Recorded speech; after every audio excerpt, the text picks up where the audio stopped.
Isaiah chapter 44 begins with a message of encouragement and assurance for Israel, where God reaffirms his choice of Israel as his servant and his people. God tells them not to fear, for he has redeemed them and will continue to provide for them. He emphasizes that he is their creator and that, despite their past failures, they are precious to him. In this context, God promises to pour out his Spirit on the descendants of Israel, leading to a revival of faith and blessing. This promise of divine presence is a powerful reminder of God's covenant with his people. God then turns to challenge the nations and their idols. He declares that he alone is the true God and that idols made by human hands are powerless and worthless. God contrasts his own eternal and sovereign nature with the futility of man-made gods, using vivid imagery to show the absurdity of idol worship. The chapter emphasizes the inability of idols to create, save, or provide any real help to those who worship them. God asserts that he is the only source of salvation and power, and he urges Israel to trust in him alone. The prophet then addresses the foolishness of idolatry, pointing out how people cut down trees and use part of the wood for idols, while the rest is used for fuel or other purposes. This contradiction highlights the illogical nature of worshiping objects that come from creation itself. Isaiah mocks the practice of idol-making, showing that the same materials that people use to fashion their gods can also be used for practical, everyday needs. This serves as a clear indictment of the foolishness of placing trust in anything other than the Creator. The chapter concludes with a reaffirmation of God's sovereignty and his promise to redeem his people. God speaks of his power to forgive and restore Israel, declaring that he has blotted out their transgressions and will not remember their sins. This serves as a message of hope and redemption, reminding Israel that despite their idolatry and failures, God is still merciful and willing to forgive. The chapter ends with an encouragement for Israel to rejoice and remember that their Creator has the power to transform their circumstances, bringing them back to a place of blessing and prosperity. Let's now read Isaiah chapter 44. Yet now hear, O Jacob my servant, and Israel, whom I have chosen. Thus saith the Lord that made thee, and formed thee from the womb, which will help thee. Fear not, O Jacob, my servant, and thou, Jeshurun, whom I have chosen. For I will pour water upon him that is thirsty, and floods upon the dry ground. I will pour my Spirit upon thy seed, and my blessing upon thine offspring. And they shall spring up as among the grass, as willows by the water courses.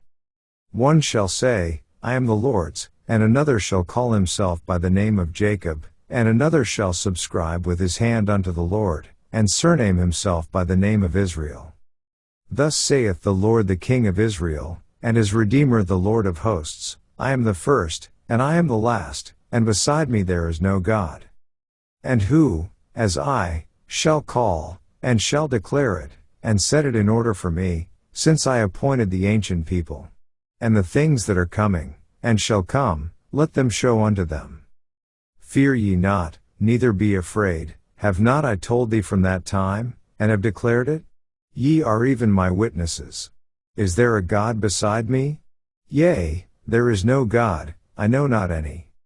They that make a graven image are all of them vanity, and their delectable things shall not profit, and they are their own witnesses, they see not, nor know, that they may be ashamed.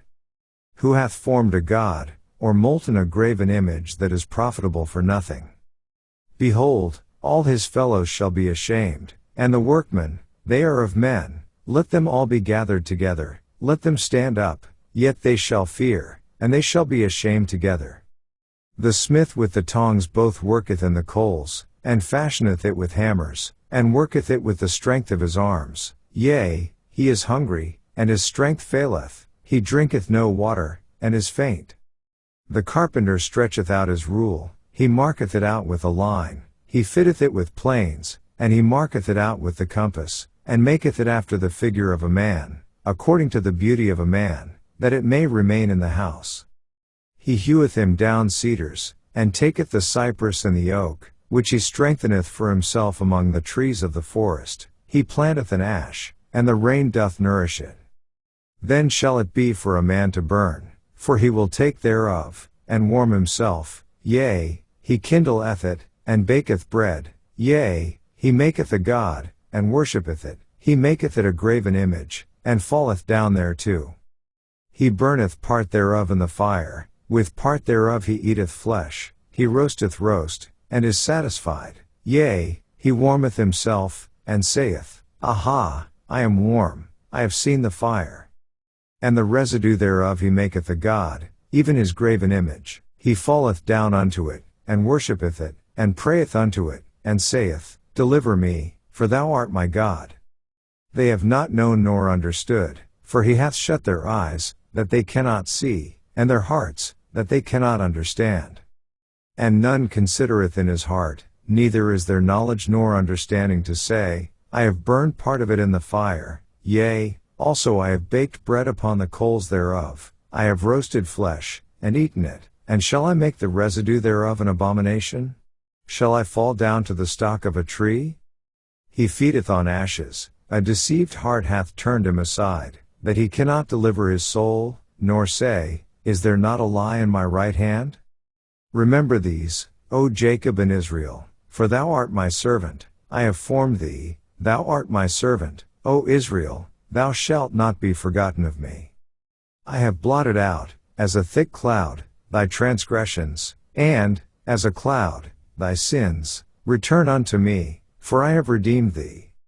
Sing, O ye heavens, for the Lord hath done it. Shout, ye lower parts of the earth, break forth into singing, ye mountains, O forest, and every tree therein, for the Lord hath redeemed Jacob, and glorified himself in Israel. Thus saith the Lord, thy Redeemer, and he that formed thee from the womb, I am the Lord that maketh all things, that stretcheth forth the heavens alone, that spreadeth abroad the earth by myself. That frustrateth the tokens of the liars, and maketh diviners mad, that turneth wise men backward, and maketh their knowledge foolish. That confirmeth the word of his servant, and performeth the counsel of his messengers, that saith to Jerusalem, Thou shalt be inhabited, and to the cities of Judah, Ye shall be built, and I will raise up the decayed places thereof. That saith to the deep, Be dry, and I will dry up thy rivers. That saith of Cyrus, He is my shepherd, and shall perform all my pleasure, even saying to Jerusalem, Thou shalt be built, and to the temple, thy foundation shall be laid. This ends our reading of Isaiah chapter 44.